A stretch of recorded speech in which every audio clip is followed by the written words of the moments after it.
Are we ever going to solve this debate with science? Because our values, our culture more generally, is emotional and irrational. So let's talk a little more specifically about what culture consists of. So I'm going to do this. All right, at its most general, culture consists of a set of ideas about what's important in life. Those are called values. A value is a general orientation towards what's important. You may have, for example, a society that values religious salvation. You may have a society, on the other hand, that values military prowess, success in the battlefield. Or you may have a society, like our own, that values material success. Money, financial achievement, that kind of thing. Those are just general attitudes towards what's to be important, what's to be admired, what's to be pursued in life. That's all that a value is. It's the most general part of culture, a general belief. Attached to each value will be a series of specific rules about how to pursue it, called a norm. A norm is merely a rule designed to pursue a value, the violation of which will get you punished. So, I mean, you could have one value and 100 different kinds of norms attached to it. Value is general, norms are specific rules designed to pursue it, the violation of which will get you punished. That is pretty simple. It even forms the most what common sense language is. Now, because of the importance of punishment, we can now grade norms. That is, we can evaluate them from the least serious to the most serious. The least serious form of a norm, for sociologists, is called a folkway. Excuse me.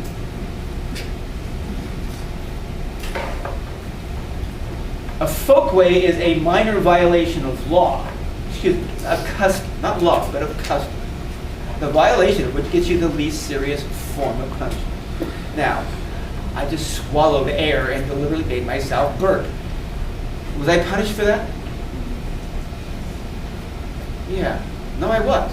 No, I wasn't put to jail. But did people look at me kind of strange? Other classes where I do this is that you should have had coffee or at least a little bit more awake. What usually happens when someone burps like that? People laugh. Is that a kind of punishment, being laughed at? Do people like being laughed at? No. No, we don't like that. We don't like that. Okay. So, a folkway is merely the least serious form of norm, the violation of which gets you the least serious form of punishment. Being pointed out, people raise their eyebrows, dude, who cut the cheese? What are the things we're talking about? Burping, farting in public, picking your nose, wearing sandals to a wedding, all kinds of little acts like that. We don't often think about them. Walking, if you're walking on a stairway, which side of the stairway, at least in the United States, are you supposed to walk on? Right. The right side. What happens if you walk on the left side? You get thrown in jail? No. Oh, dude. I'm going to turn around and look at you. Okay. Look, more serious is a serious norm called a moray. Moray. I know it's written like more, but if it's a norm, it's pronounced more. In other words, while that looks like more, that's amore. She got it. Good. When the moon hits your eye, that's the moon. Never mind. Okay, I'll stop now. Please. Stop it. Okay, it's a bad joke. All right, amore is a more serious norm, the violation of which gets you serious punished. Like go to jail, use a gun, go to jail, rape somebody, do hard time, kill somebody, we're going to execute you. Those are obviously very serious rules. A law is a more specific concept for sociology. This one most of this stuff is pretty common sense, but a law is a little more specific. It says it is any norm, either folkway or a moray, with the power of an organized government in back of it, of an organized state. It's the government that punishes you. That's a law for sociology. Okay, so one more time. A law is merely any form of norm which the government punishes you. Now that means, however, are there societies, at least early societies, in which they have folkways and mores but no laws? Mm-hmm. Yes. Yes. We'll talk probably next week about what are called hunter-gatherer societies, the simplest and earliest form of human society. This is a group maybe of 20 people. Is there an organized state, a government, judges, lawyers? No. But is there social pressure in the group to conform to the folkways and mores? Yes. So a hunting-gathering society, very simple societies, have folkways and mores, but not laws because they do not have government power in that. Yeah? So what folkway would be a law then? Exactly. What folkway would be a law? Well, an awful lot. Jaywalking. Actually, in many parts of the country, spitting on the sidewalk, is that illegal? Yeah, it turns out it is. What parts? Pardon? What parts of? Oftentimes places, more conservative areas, they're concerned about health. These were probably laws created bazillions of years ago when there was concern about the flu epidemic of 1919 or something like that. So yeah, but there's a whole bunch of these little laws, oftentimes, that people don't even know are illegal out there. Regulating interstate commerce, the weight of a truck on our local streets. It can't be over 4,000 pounds. It tears up the asphalt. Okay, that's a folkway.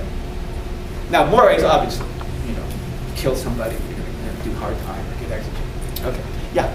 Is there anything in between folkway and mores?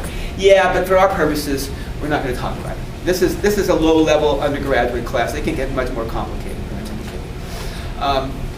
Just as an aside, there are some moray. Almost every moray will be translated into a law. I mean, most people recognize that. Not all folkways will. I mean, it's not illegal to pick your nose, but it may be illegal to spit on the sidewalk in different parts of the country. Now, but every moray will be a law, kind of, because there are some mores that are so serious and so disgusting to most people, we don't even bother to make it illegal because people wouldn't think about violating it. This kind of thing gets said in textbooks, and I know only one example of that, where something is so disgusting, we don't bother to make it illegal. That's the one I've read in textbooks myself, so I'll just recite it to you. But can anybody guess what it might be? There's something so disgusting, we don't make it illegal. It's not illegal to do it. No? Taking a piece? Pardon? Taking a shit on the street? That's illegal. Ask the homeless people downtown. Are they getting busted precisely for taking a dump pee on the streets? Oh yeah, that is illegal. It's another folkway that is illegal. No, here it is. Cannibalism. No, I'm not saying killing somebody. No, grandma died a natural death. Oh no, grandma. Soup's on. You don't want to waste a perfectly good grandma. With a good Chianti and some fava beans. What movie is that from? Silence of the Lambs. Hannibal, the cannibal lecter. Okay, so that's the one I know of. It gets said in textbooks, so I'm saying it to you. Any questions about this stuff? It's pretty straightforward. I think a little less straightforward is this one, language. But if you think about it for a second, it makes sense, at least what's going to be said. Language is a precondition for culture. Remember what culture is? By way of Durkheim in our previous conversation. It's a set of shared ideas in our head. That's what culture is. Shared ideas. And it's most basic. There's a lot of other stuff. Our clothing, places we live in, that kind of stuff. But that's most basic. Culture is a set of shared beliefs. Well, if you don't have a language, can you share your beliefs? No. So, language is a precondition for culture. At least a sophisticated language is a precondition for a sophisticated culture. We know without a sophisticated language, you still have to have some culture. And we'll talk about this later on as well, about chimpanzees. Now, they do not have language, at least a very sophisticated language, but do chimps have at least a primitive form of culture? Yeah, they do. They've been found to do what's called termite fishing, which is a learned activity. Not all chimps do this, but chimpanzees love the taste of termites, at least African termites in the wild. Termites create these big mounds that they kind of harden with their saliva. It's like concrete trying to get in there. But chimpanzees love the taste of the termite. They're crunchy on the outside, chewy on the inside, and kind of spicy. At least according to chimps. I wouldn't know personally. And so what they do is that they'll wander around in their territory, and they have territories, and they'll strip off a branch of a tree and carry it with them for miles. And as they're doing that, they're stripping off the leaves and taking off the smaller twigs until they get to a termite mound. And then they use the larger portion of that stick to fish around inside the termite mound and then pull it out covered with termites. And it's kind of a chimp termite lollipop. Now, I mean, it seems, dude, I could do that. Yeah, I know. But think about that. One, they've got to take a look at a tree and see a branch as something that it's not, a tool. They've got to have a memory of where the termites were. They've got to take time to fashion. Is that a pretty sophisticated piece of behavior on the part of that chimp? Oh, yeah. Is that an instinct? No, it's not. Is it learned? Yes, it is. And therefore, could you call that a form of culture on the part of chimps? But because of their lack of sophisticated language, however, they do not have a sophisticated culture. All right, language important. Yeah. Couldn't you say that all animal kingdoms, like all animal societies, have that kind of sophistication where it's a primitive thing, where that we know for animals? We know for like instances like tigers and lions, mom protects the cubs while dad goes out the hunt. Yeah. But mostly in those cases, that's an instinct.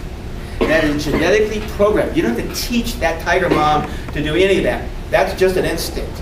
Now, we have found very sophisticated behaviors on the part of animals. You know, migrating birds. I mean, what they're using is celestial navigation to migrate thousands of miles, to take a look at the stars, and they'll actually use that to migrate. Is that incredibly... I'm a sailor, and I've tried to do celestial navigation before the era. That, you got calculus, sun shoot, and but they're just doing it as an instinct. Okay, so that by that definition, it's not culture.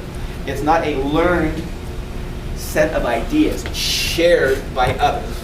So, but an interesting point. We'll come back to this as well in probably the next after I get into this stuff on religion and talk about how human beings are different from other animals. Okay, but we can push this a little further because there's something else you should have heard of.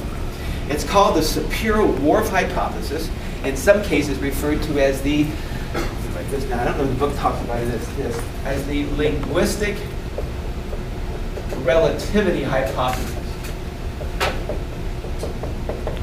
And what this means is the belief on the part of a couple of anthropologists. Remember, sociology and anthropology both share an intense interest in culture. And if anything, probably anthropologists are even more interested in culture than sociologists are.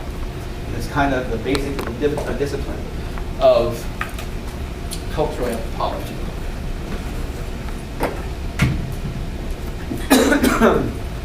So, Edward Sapir, Benjamin Lee Whorf, two anthropologists.